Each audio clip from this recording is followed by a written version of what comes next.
আপনার এই সুন্দর হাত দ্বারাই দয়া করে এই ভিডিওতে একটি লাইক, একটি কমেন্ট, ভিডিওটা সবার সাথে একটু শেয়ার করে দিবেন।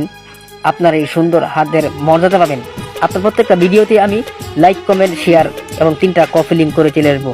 যদি আনফলো থাকে ফলোটা দেবেন। আসসালামু আলাইকুম রহমতুল্লাহি ওবারাকাতুহু। দর্শক, আজকে আমি আপনাদের সামনে প্রাকৃতিক যে ফুল গাছের দৃশ্যগুলো দেখাচ্ছি। ভিডিওটা একটি বাড়ির ভিতরে করা হচ্ছে। দয়া করে ভিডিওটা মনোযোগ দিয়ে দেখবেন এবং শুনবেন। ভিডিওটা দেখার আগে আপনারা যারা এখনো টিকটক অ্যাকাউন্টটি ফলো দেন ফলো দিবেন, একটি লাইক করবেন, কমেন্ট করে এবং ভিডিওটা সকলের কাছে শেয়ার করে দিবেন, দেখার সুযোগ করে দিবেন। দর্শক, আমরা কিন্তু সবাই ফুলকে ভালোবাসি, লাভ দিব, বাবা মাকে ভালোবাসি, আমরা ফুল দেই। ফুলের ঘ্রাণ কিন্তু অসাধারণ। দর্শক, আপনারা যারা ফুলকে ভালোবাসেন না সে তো আসলেই মানুষই না।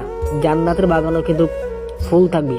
তাছাড়া আমরা কিন্তু ফুল বাগিচার মধ্যে ঘুমাতে বেশি ভালোবাসি, ফুলের বাগানে আমরা সময় কাটাতে বেশি ভালোবাসি, ফুল হাতে নিয়ে খেলা করতে ভালোবাসি, ফুল নাকের কাছে ঘ্রাণ শক্তি আমরা সকলে কিন্তু ভালোবাসি। ফুল নিয়ে আমরা গলায় মালা পরতে ভালোবাসি এবং ফুল দিয়ে আমরা কিন্তু বিভিন্ন রকমের আইটেমের কথা কি জানেন, কারো সময় আপনার তাড়াতাড়ি ফুরিয়ে যায়, আর কারো সময় বুকের ব্যথা চুটে সময় চলে যায় না।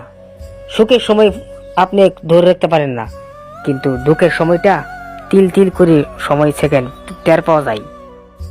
এই পৃথিবীতে যত জাল আল্লাহ তাআলা সৃষ্টি করেছেন, সবচেয়ে বড় জাল হলো মায়ের জাল।